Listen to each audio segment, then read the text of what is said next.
بظهور مولانا ورئيسنا وإمامنا المهدي عجل الله فرجه. مقتدا سەدر پیاوی ئاینی شیعە مەزهەبی عێراق، تەمەنی 47 ساڵە و بەراورد بە پیاوانی ئاینی خاوەن نفوز گەنجە و توانای لەسەر و تەمەنیەوەیە، بەڵام لە چاو هاوتا سیاسیەکانیدا بە کەسێکی بێزمونی سیاسی و ئاینی دادەنرێت کە هەوڵ بۆ گرتنە دەستی دەسەڵاتێکی ئاینی دەدات.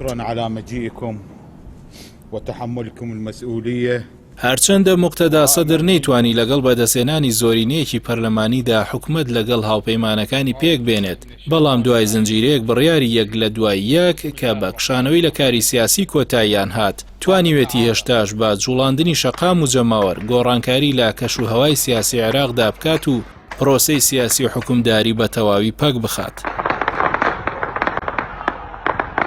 مقتدا سەدر کوڕی بچووکی ئایەتوڵا محەممەد سادق سەدرە کە مەرجەعی ئاینی و دامەزرێنەری حزبی داعوە بووە و ساڵی 1999 لەسەر دەستی ڕژێمی بەعەس تیرۆر کرا.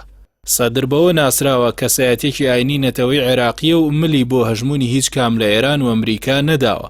ڕەوتەکەی ئەو یەکەم لایانی شیعە بوو کە هێزی سەربازی بەرگریکارانەی دژی هێزەکانی ئەمریکا دروست کردو، سەرکردایەتی دوو ڕاپەڕینی لە دژی ئەو هێزانە کردووە کە ئەمە ژوای کرد وەزارەتی بەرگری ئەمریکا هێزە سەربازەکەی بە ناوی سوپای مەهدی بە گەورەترین هەڕەشە بۆ سەر ئاسایشی عێراق بناسێنێت.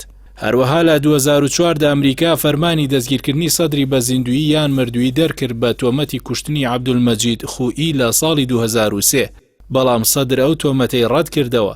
لە نێوان ساڵانی 2006 بۆ 2008 دا سوپای مەهدی سەر بە مقتدا سەدر تۆمەتبار کرا بە کوشتن و تیرۆرکردن و ڕەفاندنی چەندین کەسایەتی سوننە مەزهەب کە دواتر سەدر ئەو تۆمەتانەشی ڕەت کردەوە. دواتریش سوپاکەی لە 2008 دا کەوتە بەر پەلاماری سوپای عێراقی لە سەردەمی سەرۆکاتی نووری مالیکی لە ئەنجومەنی وەزیرانی عێراق کە دواتر مقتدا سەدر سوپاکەی هەڵوەشاندە و کردی ڕێکخراوێکی ڕۆشنبیری و کۆمەڵاتی بە ناوی سەرایە سەلام.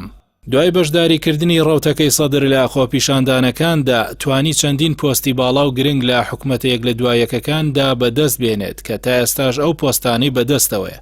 هاوپەیمانی سایرون با سەرۆکاتی مقتدا سەدر لە هەڵبژاردننی پێشوەختەی عێراقدا لە ساڵی ڕابردوو بووە خاوەنی 73 کورسی پەرلەمان، بەڵام سەرەڕای دروستکردنی هاوپەیمانێکی سێقۆڵی نەیتوانی ئەو حکومەتە زۆرینەیە پێک بێنێت کە خۆی داوای دەکرد و شکستهێنانیشی لا پێکهێنانی حکومەتدا چەند بڕیارێکی کتوپڕ و لە ناکاوی بەدووادا هات کە دواترینیان واسهێنانی یەکجاری بوو لە سیاست.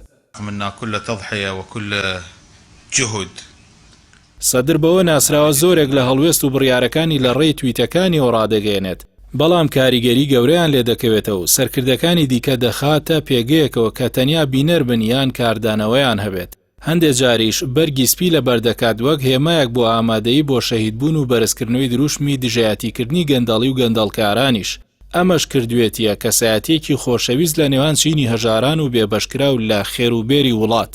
شارەزایانی بواری دەروونناسی و چاودێران دەڵێن مقتدا سەدر کەسایەتێکی جیوەیی هەیە کە لەسەر دۆخێکی دیاریکراو نامێنێتەوە و بەردەوام بڕیاری نوێی چاوەڕوان نەکراو دەدات، ئەو زوو هەڵدەچێت و کەم پێدەکەنێت. کەسایەتێکی ئاڵۆز و پڕهەڵبەز و دابەزی هەیە و چەند جارێکیش بڕیاری بە پەلەی دا و دواتر پەشیمان بووەتەوە. لەوانەش بڕیاری هێرشکردنە سەر عەلی سیستانی و لایەنگرانی لە 2003 و پەشیمان بوونەوەی، دواتریش بڕیاری بەشداری نەکردن لە هەڵبژاردن و پەشیمان بوونەوەی. دیارترینیشیان بڕیاری وازێنانی لە سیاست بووە کە دوو جار ئەو بڕیارەی داوە.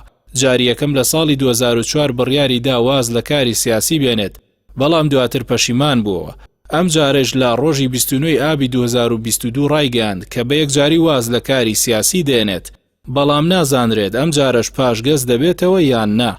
ئاڵۆزی کەسێتی مقتدا سەدر و بڕیارەکانی کاریگەری بەرچاویان هەبووە لە دروستکردنی پشێوی و ناسەقامگیری لەسەر دۆخی سیاسی و کۆمەڵاتی عێراق بە شێوەیەکی گشتی و دوجاریش کۆتایی پێهێنانی.